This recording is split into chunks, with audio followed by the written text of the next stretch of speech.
Music का syllabus लगभग हर जगह सेम ही होता है।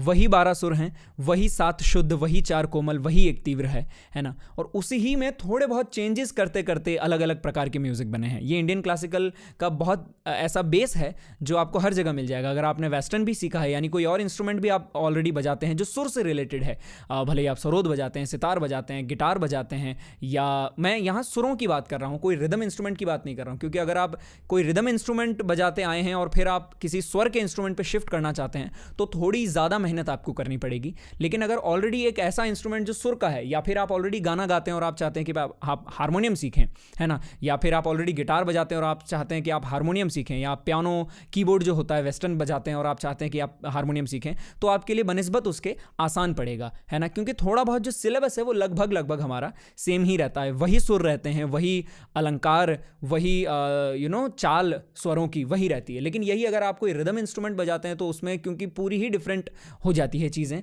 बहुत बदल जाती हैं, तो आपके लिए कई सारी चीज़ें तो नई होती हैं लेकिन कई सारी चीज़ें कॉमन भी होती है। जैसे सुर लय ताल वहाँ भी होता ही है। यही 3 चीज़ें हैं जो पूरे संगीत में, संपूर्ण संगीत में है।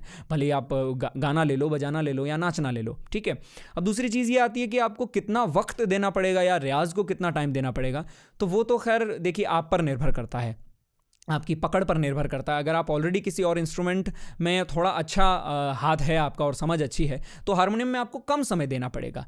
जाहिर है कि फिजिकल एक्सरसाइज में टाइम ज़्यादा लगेगा लेकिन मेंटली आप उसको जल्दी समझ जाओगे। यानी उसका जो स्ट्रक्चर है, यानी उसका जो स्वर हैं या कौन कौन सी चीज़ें होती है, उसकी जो टेक्निकलिटीज़ हैं, उसका जो ग्रामर है, वो आप जल्दी समझ जाओगे क्योंकि आपने ऑलरेडी कोई इंस्ट्रूमेंट सीखा हुआ है। लेकिन फिजिकली उसमें ग्रास्प कर पाना, वो कंट्रोल, उसके लिए आपको मेहनत तो करनी ही पड़ेगी क्योंकि ये उंगलियों की एक्सरसाइज है। अगर आप कोई ऐसा इंस्ट्रूमेंट बजाते हैं जिसमें आपकी उंगलियां अलग तरह से चलती हैं, जैसे गिटार है, उसकी उंगलियां अलग चलती हैं, हारमोनियम की उंगलियां अलग चलेंगी। कीबोर्ड से अगर आप इसमें शिफ्ट होते हैं, यानी पियानो से अगर आप इसमें शिफ्ट होते हैं तो भी थोड़ी सी दिक्कत पड़ेगी क्योंकि हारमोनियम बजाने का लहजा, ढंग जो है वो थोड़ा अलग होता है और पियानो और कीबोर्ड बजाने का जो ढंग है वो थोड़ा अलग होता है, वो वेस्टर्नाइज है। वहाँ आपका जो स्वर है वो वॉल्यूम कंट्रोल जो है वो आपके हाथ में है और यहाँ वॉल्यूम कंट्रोल आपके दूसरे हाथ में है, धमन में है ना। वहाँ वॉल्यूम कंट्रोल, एक वॉल्यूम का बटन आपने घुमाया इधर से उधर और वॉल्यूम कंट्रोल होता है, लेकिन यहाँ ऐसा नहीं है। देखिए जैसे कि ये अभी आवाज़ कम आ रही है इसकी, है ना, और मैं चाहूँ तो मैं ही बढ़ा सकता हूँ इसका साउंड,